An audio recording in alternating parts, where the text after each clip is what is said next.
patikim-tikim.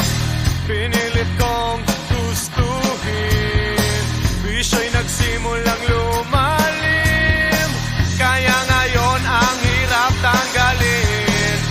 Kabilin-bilinan ng lola, huwag nang uminom ng serbesa.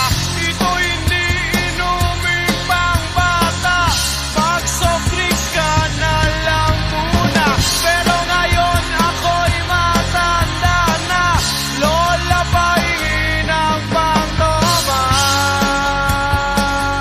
Ayan na nga, tumataas na ang amats ko, kasi laklak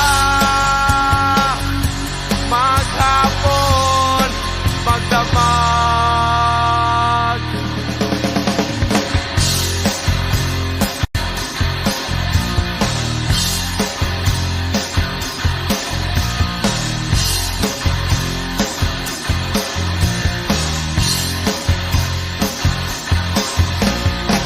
Di bali nang hindi kumain, basta may tomang nakahain.